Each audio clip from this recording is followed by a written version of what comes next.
Olá, sejam bem-vindos novamente aí ao nosso estudo do Evangelho de São João, versículo por versículo.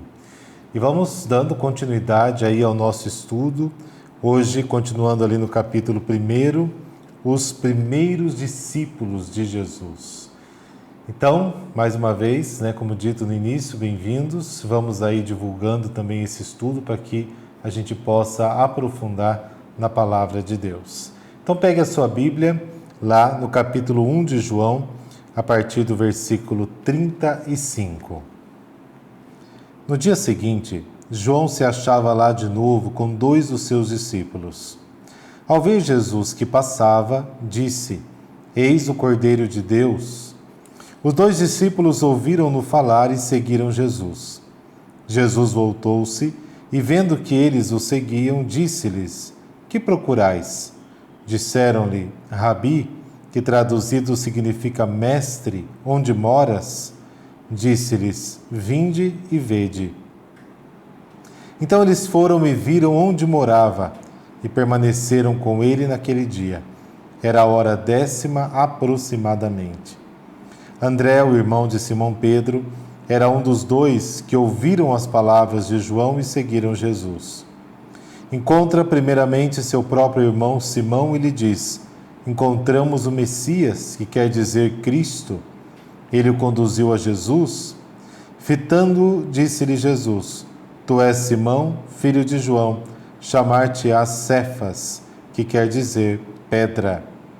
No dia seguinte, Jesus resolveu partir para a Galiléia e encontrou Filipe.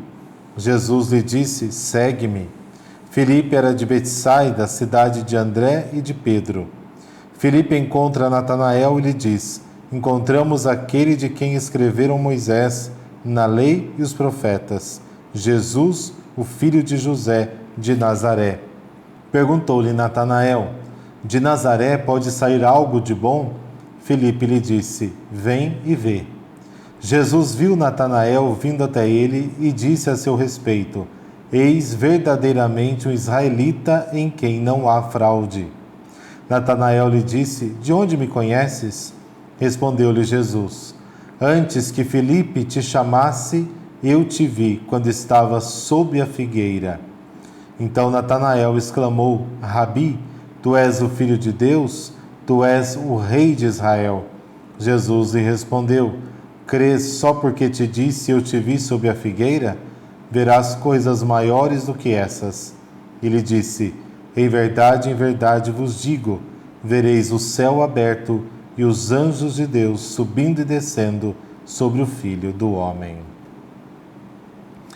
Bom, então continuando aí os nossos estudos, versículo por versículo, acompanhando a Palavra de Deus, você fazendo as suas anotações, sobretudo ali na sua Bíblia, marcando para que você possa crescer na fé e no conhecimento também da palavra. Então vamos lá, os nossos versículos então.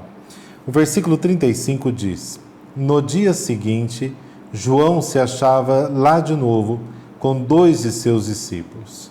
Então aqui nós já temos o quê? O terceiro dia desde o dia do interrogatório. Lembrando que João está contando os dias. Então, nós já estamos neste terceiro dia. Então, está ali sinalizando que dia é esse. Depois, o versículo 36. Ao ver Jesus que passava, disse: Eis o Cordeiro de Deus. Na cena anterior, lá no Jordão, João Batista vê Jesus que chega. Nesse episódio, Jesus passa. Jesus está passando, Jesus toma o seu lugar de direito. Lembra que o noivo não é João Batista, ele não é digno nem de desamarrar as sandálias. O noivo verdadeiro, o noivo legítimo é Jesus. Por isso que neste episódio, Jesus passa à frente. Significa que ele ocupa o seu lugar de noivo, E eis o Cordeiro de Deus. Então Jesus ele inaugura a nova Páscoa.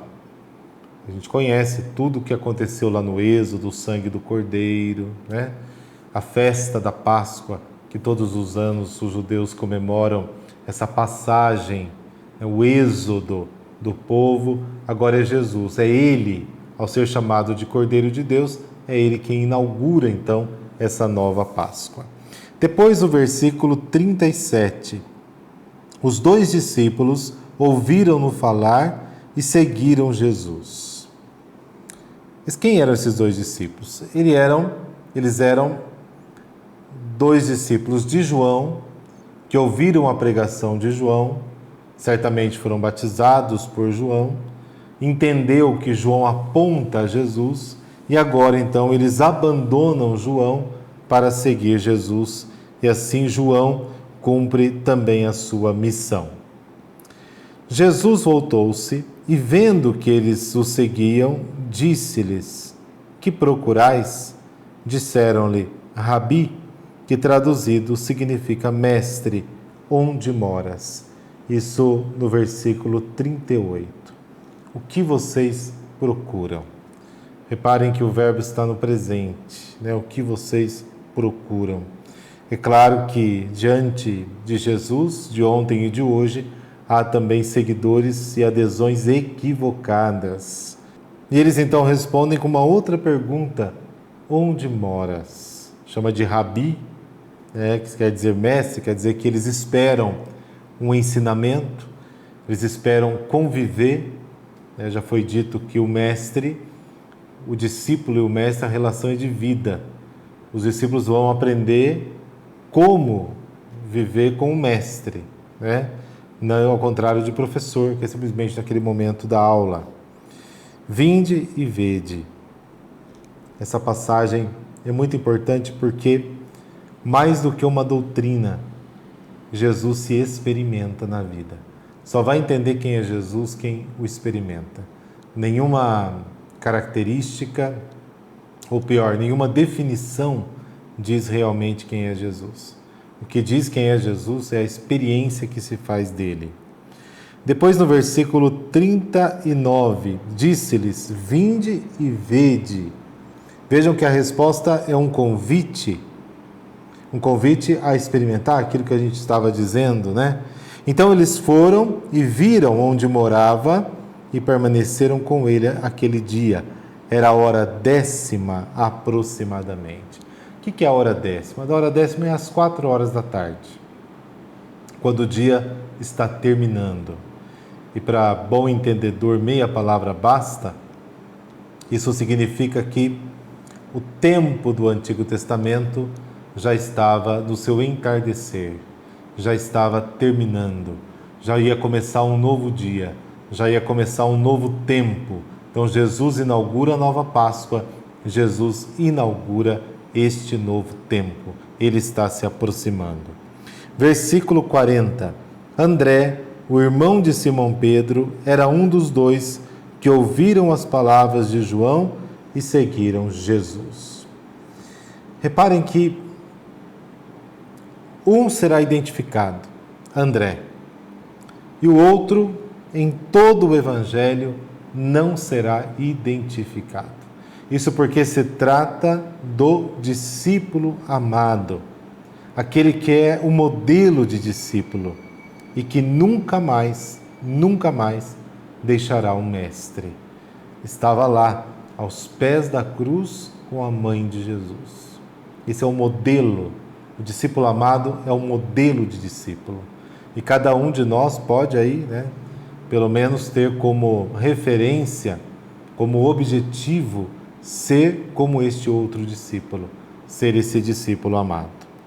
No versículo 41 diz assim: encontra primeiramente seu próprio irmão Simão e lhe diz: encontramos o Messias, que quer dizer o Cristo.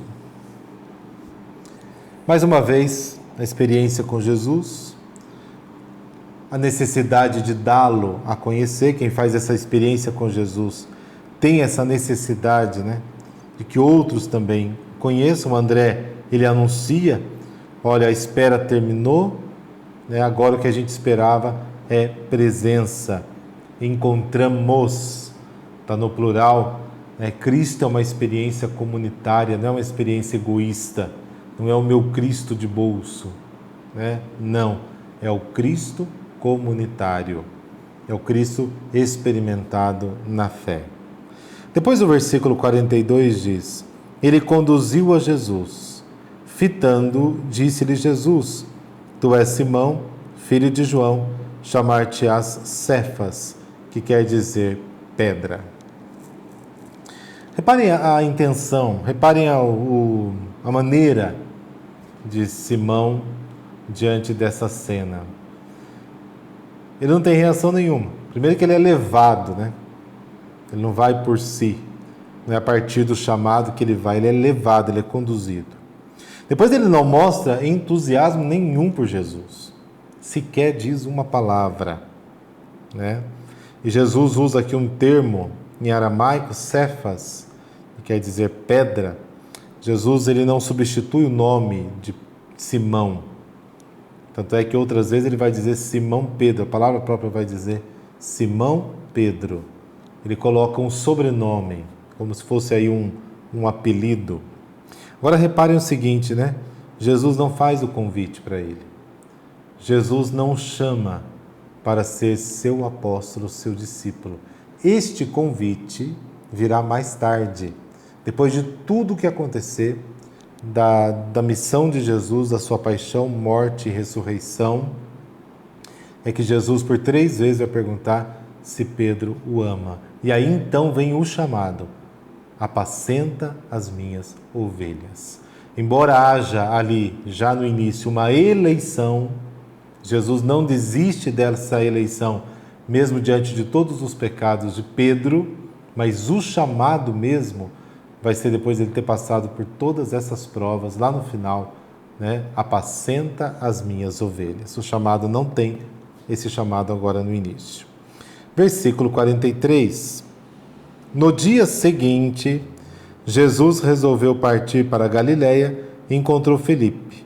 Jesus lhe disse: segue-me. Vejam que aqui há o convite, há também o dia seguinte. Nós já estamos aí no 4º dia desse tempo, né, que João vai contando dia após dia. E Filipe não era discípulo de João, Jesus encontrou na Galiléia, porque a Galiléia era o lugar que ficava, né, no norte e não estava sujeita à administração romana, por isso eles gozavam de maior liberdade. Depois nós vamos para o versículo 45, que diz assim, 44 quer dizer, né? Filipe era de Betsaida, a cidade de André e de Pedro. Betsaida era um lugar às margens da Galileia, mas ali ao norte do lago, era um lugar de pescadores. Ali tinha uma vila de pescadores, onde vinha André e Pedro.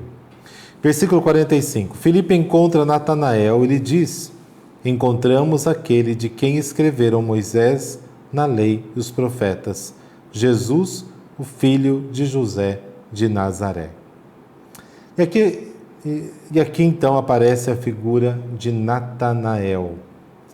Natanael tem uma reação bastante negativa, né? Sobretudo lá no versículo 46. Natanael significa Deus deu. Na pessoa dele está representada todo o Israel. E Filipe usa as mesmas palavras de Jesus, vamos ver também no versículo 46, para poder chamá-lo. Mas ele também tem uma reação bastante negativa. Versículo 46. Perguntou-lhe Natanael: de Nazaré pode sair algo de bom? Filipe lhe disse: vem e vê. Nazaré era a periferia. Todo mundo achava que o Messias viria, sobretudo de Jerusalém, nos arredores de Jerusalém, mas sequer de uma família de Nazaré, cuja importância era periférica. Filipe, como eu disse, usa as mesmas palavras de Jesus: vem ver. Não tem como dizer para você quem é. É só experimentando Jesus na própria vida é que se sabe quem ele é. Jesus, ele, aliás, nunca nem se definiu a si mesmo. Nunca se definiu, né? O contato com ele é que nos fará conhecer aí a sua pessoa. Sobretudo, após a morte e ressurreição de Cristo, é que se tem o verdadeiro conhecimento, o conhecimento real de Cristo. Versículo 47. Jesus viu Natanael vindo até ele e disse a seu respeito: eis verdadeiramente um israelita em quem não há fraude. Essa adesão, que se vira até ele, significa que ele aderiu, né? Ele passou a seguir.